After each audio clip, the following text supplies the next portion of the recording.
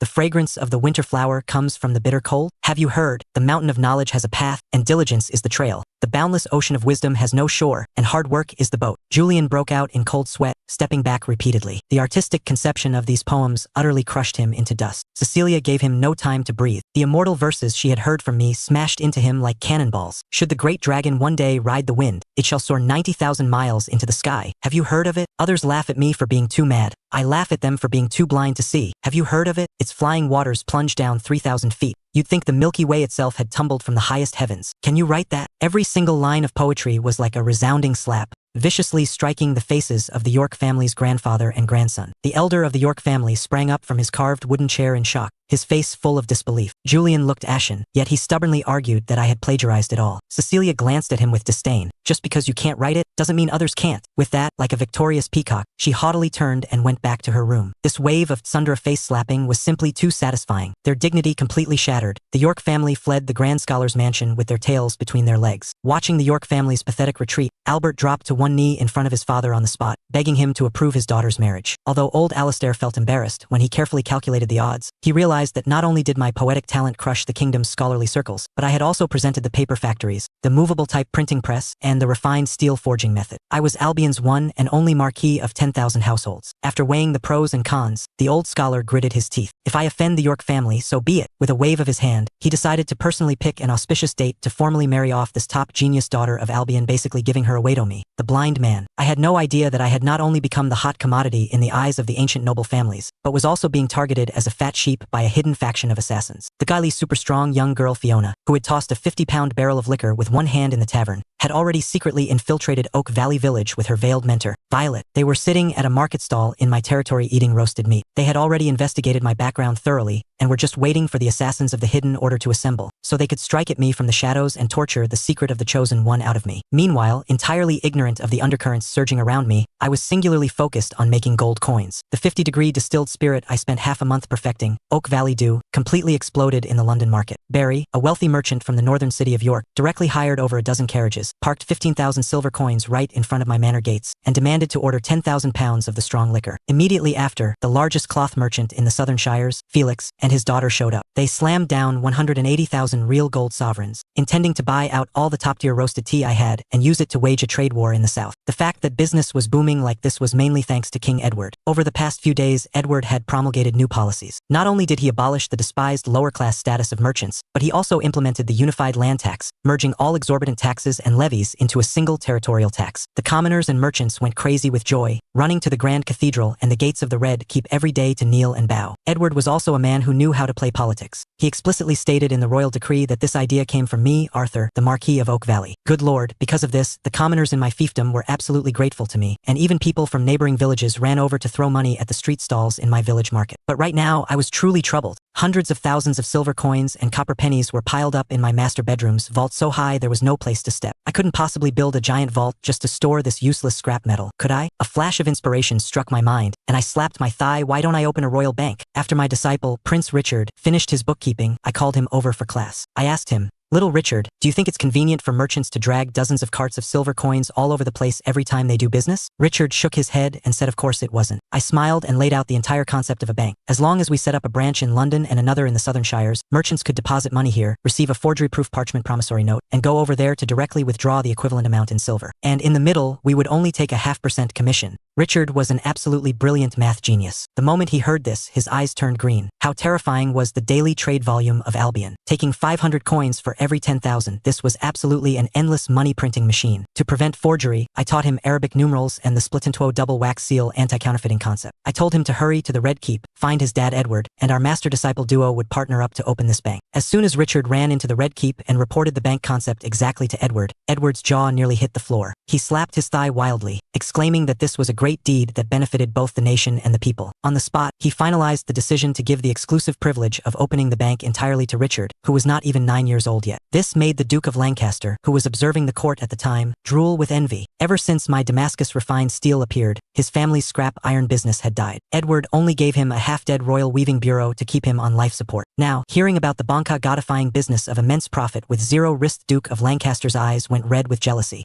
He slapped his thigh in regret. Falling out with me at the 10-mile Rose Sea meant he was completely blind. To get a piece of the pie, this old fox went back and immediately changed his face. He called his daughter Eleanor to the study, waved his hand and said, "Daughter, your father won't stop you anymore. Keep going after that blind man. Even if it's to be his secondary bedchamber maid, do it." He wasn't heartbroken for his daughter at all. He was clearly lusting after the mountains of gold and silver in my hands. At this time, I was leisurely sitting in my manor's vegetable garden, loosening the soil. The potatoes, corn, and peanuts I planted 2 months ago had all sprouted. What excited me the most were the over 100 chili pepper seedlings, which were already hanging with finger-thick, red and green peppers. Just as I was calculating how to make chili sauce in a few days, old King Harry strode into the courtyard with a swagger. First, his worldview was shattered by the waist-high corn, and then he locked his eyes on my bright red peppers. "Arthur, my boy, this red fruit is so bright. It must be a rare delicacy, right?" Old Harry asked, swallowing his saliva. I casually teased him. "It's called a chili pepper. It's absolutely an earthly delicacy." Hearing this, old Harry thought it was some sweet fruit. Taking advantage of my distraction, he turned his back, sneakily picked a fully red chili pepper, and took a huge bite with a loud crunch. The next second, the show began. I saw the old king's face swell into the color of pig liver at a visible speed, the veins on his neck bulging out. He smashed the half-eaten chili into the dirt, inhaling sharply with a hiss-sha sound. Trembling all over, he pointed at me.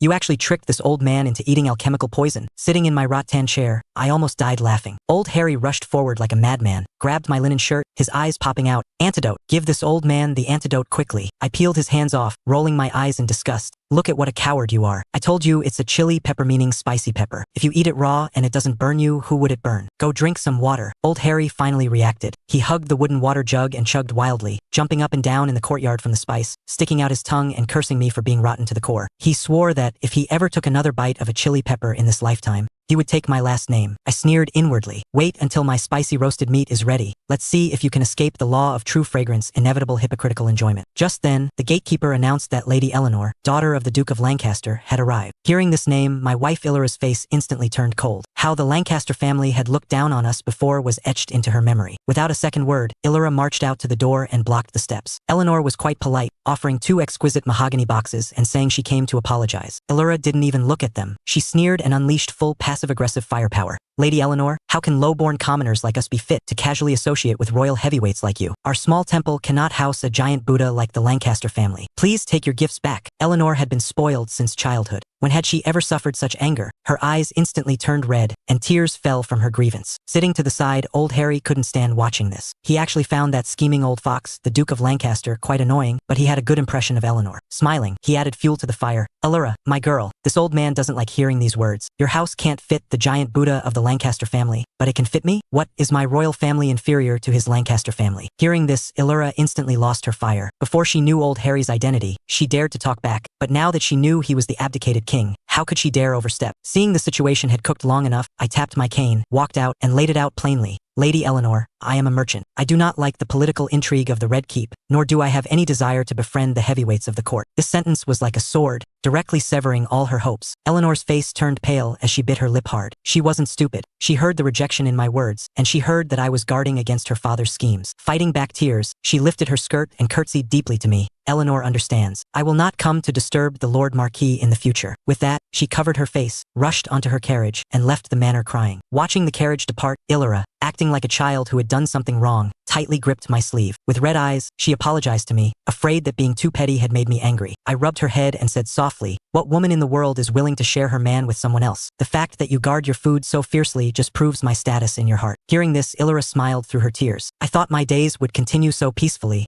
but I never expected that a bloody slaughter aimed at me had quietly descended. That evening, the sky was growing dark. Illyra and the maid Maggie had finished selling liquor in London. Carrying a cart full of 5,000 silver coins they had earned, they were escorted by Captain Marcus the One-Eyed and 8 elite kingdom veterans on horseback, driving the carriage back to Oak Valley Village. As they reached a secluded forest next to the King's Road, Marcus, who was laughing and chatting on his warhorse, suddenly changed his expression. His hairs stood on end. He violently flipped off his horse and roared, "Enemy attack!" Raise shields, draw swords. Before his words faded, the sharp shriek of a whoosh tore through the air. A heavy crossbow's refined steel bolt pierced straight through the neck of a veteran guard nearby. Boiling blood sprayed all over Marcus' face. The veteran desperately clutched his spurting throat, collapsed beside the carriage, twitched, and died. Marcus' eyes instantly went bloodshot. He roared, ordering a guard named Bob the Bear to break out and bring reinforcements, while he led the rest to defend the carriage to the death. Bob had just vaulted onto his horse when a black-clad assassin wielding a two-handed greatsword rushed out of the thicket and decapitated the warhorse in a single strike. Bob tumbled to the ground, got up and tried to run, but the black-clad man hurled his long sword like pinning a bug, piercing straight through Bob's back and nailing him firmly to the dirt. He died on the spot. Marcus' heart sank heavily. He drew his meter-long heavy knight's sword and charged at the young black-clad assassin like a mad tiger. Marcus struck with a devastating overhead cleave. The assassin raised his sword to forcefully block it. With a massive clang, sparks flew everywhere. The black-clad man's arms went numb from the shock, and he nearly dropped to his knees, a flash of terror passing through his eyes. But he quickly reacted, using the opportunity to kick Marcus back, roaring, "Work faster." Marcus looked back and battered. Over a dozen highly trained black-clad killers had surrounded the carriage like phantoms. The remaining guards simply couldn't withstand the slaughter of these professional assassins from the hidden order. In just a few breaths, they were all hacked to death. Blood dyed the king's road red. Marcus took a heavy strike to his back, a gash so deep the bone was visible. But without even turning his head, he roared and pounced on two assassins climbing onto the carriage, using all his might to cleave them in half at the waist. Inside the carriage, Illyra and Maggie were already terrified out of their wits. Seeing her brothers dying horribly outside, Illyra forced herself to lift the curtain, her voice trembling as she shouted at the assassins. "If it's money you want, there are 5,000 silver coins in the back cart. Take it all. Let our people go." The assassin leader sneered. "Forget the gold coins. Take this woman. Hack down this old dog." Illyra's heart shuddered violently. She finally realized these people weren't robbers at all. Their target was her. "Son of a bitch, they'll fight you to the death." Marcus went completely insane, utterly abandoning his defense and using a suicidal, mad-demon sword technique to wildly hack at the assassin leader. The leader was forced back repeatedly by this death-defying, reckless style, unable to close in for the moment. But Marcus was old after all, and having suffered several fatal sword wounds, his stamina was draining frantically. He could only watch helplessly as a few black-clad men roughly dragged Illyra out of the carriage. "If this old man were 10 years younger, I would slaughter you like pigs and dogs." Marcus threw his head back and howled in tragic despair. He suffered 2 more fatal sword wounds to his body, blood gushing wildly. Seeing her old subordinate about to die in battle, Illyra screamed in despair, "Stop! Leave him alive, and I will go with you." The assassin leader sneered, waving his hand for his men to escort Illyra and quickly retreat into the dense forest. In this life-or-death moment, at the end of the official road, 2 figures in gray robes sewn old. One young stepped out beneath the moonlight. The old man had a head of silver hair and a vigorous spirit. It was none other than the world-wandering grandmaster of alchemy and medicine, Paracelsus. Looking at the corpses littering the ground, his brow furrowed deeply, and he gave a low shout, "Lyndon, save him." His disciple Lyndon drew his two-handed cross-sword and swept into the battlefield like lightning, thrusting his sword right through the assassin leader's left shoulder. The leader turned pale with shock, knowing he was outmatched. Clutching his spurting shoulder, he leaped into the dense forest and fled. Holding on to his last breath, Marcus finally lost all strength and crashed to the ground. Paracelsus stepped forward, checked his pulse, and shook his head with a sigh, saying the injuries were too severe. He took out his treasured alchemical blood-replenishing potion to forcibly keep him alive by a breath. When Marcus woke up, he stubbornly refused treatment, begging Paracelsus to take them back to Oak Valley Village to report the news to me. 2 incense sticks of time later, Maggie drove a carriage covered in blood straight into my manor. She stumbled off the carriage, threw herself into my arms, her chest heaving violently, and broke down crying, "Lord Marquis, Illyra was taken. Marcus is dying. The brothers are all dead." The moment I heard those words, my brain buzzed with a boom, but I forcefully suppressed my rampaging killing intent. I grabbed Maggie by the shoulders and shouted sternly, "Stop crying. Tell me exactly what happened in detail." After hearing Maggie's tearful account, I took a deep breath of cold air, my eyes as cold as ice. "They took no money, only the person. Don't be afraid. Illyra will be fine. Their target is me." I immediately turned around and issued a death order. Old Tom the gatekeeper stayed behind to sound the village's warning gong. In just a moment, a 300-strong elite private militia comprised of retired veterans assembled in full armor, radiating murderous intent. I ordered them to conduct a carpet search along the King's Road. "I want her alive or I want their corpses." Sitting off to the side, old Harry could no longer just listen. At the foot of the Red Keep, the wife of a marquis of 10,000 households of the Great Tang,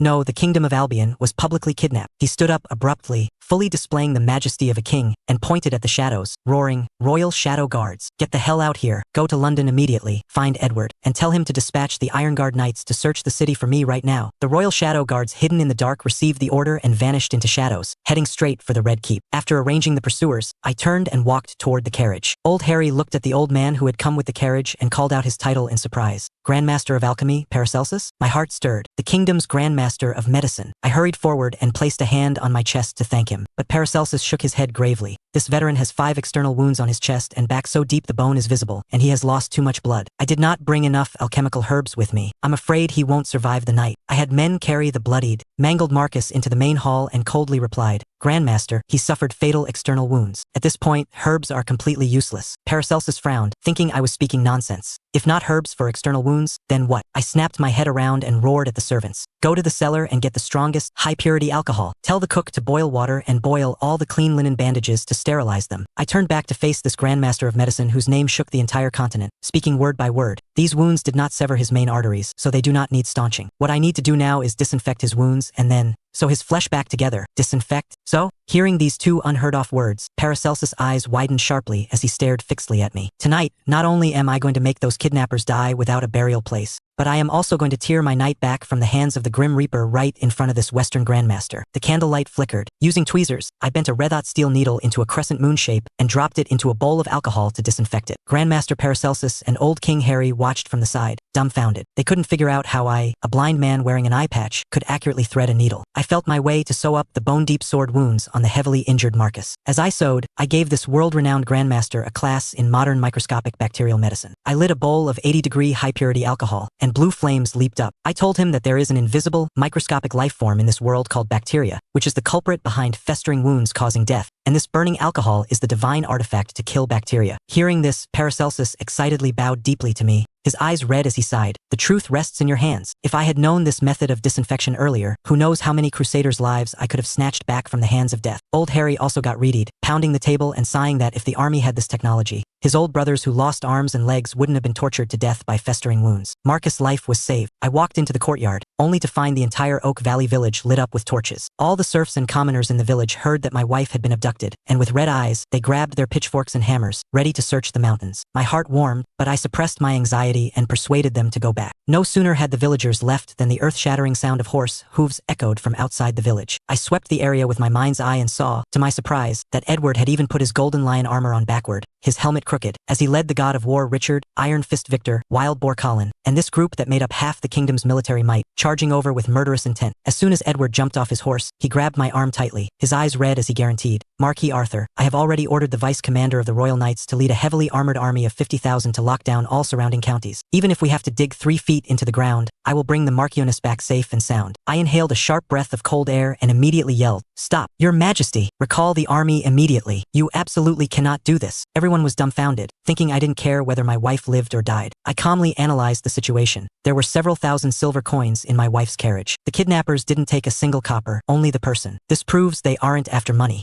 Their target is me. If an army of 50,000 moves in, once they are driven into a corner and kill the hostage, my wife is doomed. Hearing this, Edward's face grew so dark water could practically drip from it. Gritting his teeth, he asked me if it was the Cornwall family's doing. I shook my head. That bunch of second-generation brats didn't have the guts or the clean, efficient methods for this. Edward was helpless and could only order the army to withdraw, but he forcibly left behind 4 high-level royal shadow guards, giving them a death order that even if they died, they had to block swords for me with their corpses. After Edward and his men left, I sat alone in the courtyard, my hand tightly gripping the sword hilt of my concealed cane. In the dead silence of the night, I spoke coldly. The 2 of you on the roof and the 2 behind the wall, you can go back. With a few thumps, the 4 peerless royal assassins jumped out of the shadows, looking at me like I was a monster. They couldn't figure out how the stealth of elite inner palace experts could be seen through by a blind man. I didn't bother wasting words with them and laid my cards on the table. I am waiting for the people who kidnapped my wife. Hide in the house and don't alert the snake in the grass. Sure enough, at 1 a.m., a slender figure wearing a white linen robe sprinted across the roof beams as if flying. The intruder was a curvy female thief, the very same super strong girl who bought liquor earlier, Fiona of the Hidden Order. Holding a teacup of black tea, I said coldly, Since you're here, why hide? Fiona flipped lightly onto the ground and sized me up with a smile. Worthy of being the prophet favored by the gods, you have good ears. You want to save your wife? Simple. You come with me. A life for a life. The royal shadow guards in the house panicked. Throwing knives instantly flew from their hands, and the 4 of them surrounded me like they were facing a great enemy. I coldly ordered them back. I'll go with her. If my wife dies, all of you will be buried with her. Maggie, tell His Majesty tomorrow that no one is allowed to punish these guards. Having delivered my final instructions, I walked willingly toward Fiona. This wild girl didn't say a word. She grabbed the back of my belt, hoisted me up, and flipped right over the wall. She sprinted through the night at an astonishing speed. Being carried like this was uncomfortable, so I grumbled in annoyance. Running like this, don't your feet stink horribly? Fiona's body stiffened abruptly. Humiliated and angry, she yelled at me to shut up, but her speed noticeably slowed down. Carrying me, she plunged deep into the dragonbone black forest. After crossing several mountain ridges, in a pitch-black, secluded valley, I finally met the main force of these hidden order kidnappers. Over a dozen killers wielding heavy swords, a sinister elder Thorn, and Violet, who wore a black veil. My poor wife Illyra was tied up tightly and thrown in a pile of hay, a rag stuffed in her mouth. I forcefully suppressed the killing intent raging inside me and pretended to have the panic appropriate for a blind man. Reaching out into the empty air, I fumbled around. Wife, where are you? I deliberately lunged forward and grabbed a handful of the veiled Violet's full cleavage. Violet shuddered as if electrocuted, cursing me in shame and anger for being a dead blind man. I quickly feigned an apology. Illyra took the opportunity to break free of her ropes, threw herself into my arms, and cried, telling me to run. I patted her back, turned to Elder Thorn and said, "Let my wife go and I will stay. Furthermore, you must have a woman escort her back." Although Elder Thorn was impatient, seeing my unyielding attitude, he had no choice but to agree. Violet volunteered and carried my wife away into the night. As long as my wife got home safely, today, not a single one of these people would leave alive. Following that, Elder Thorn ordered his disciple Tima to carry me, and the group sprinted continuously through the Black Forest overnight. When we rested at dawn, Elder Thorn finally revealed his foxtail. He leaned in close to me, his eyes shining as he asked, "Prophet Arthur, since you are the chosen one of God, you definitely know where the path to Elysium is, right?" When I heard this, I almost laughed out loud. These country bumpkins actually believed this. I immediately activated my acting skills and sighed heavily. Go to the divine realm? It's too difficult. You must go to the frozen wastelands of the extreme north to dig 10-house and ice to make a bowl, and then, on a winter's night, summit the absolute peak at the top of the world. Angels will receive you there.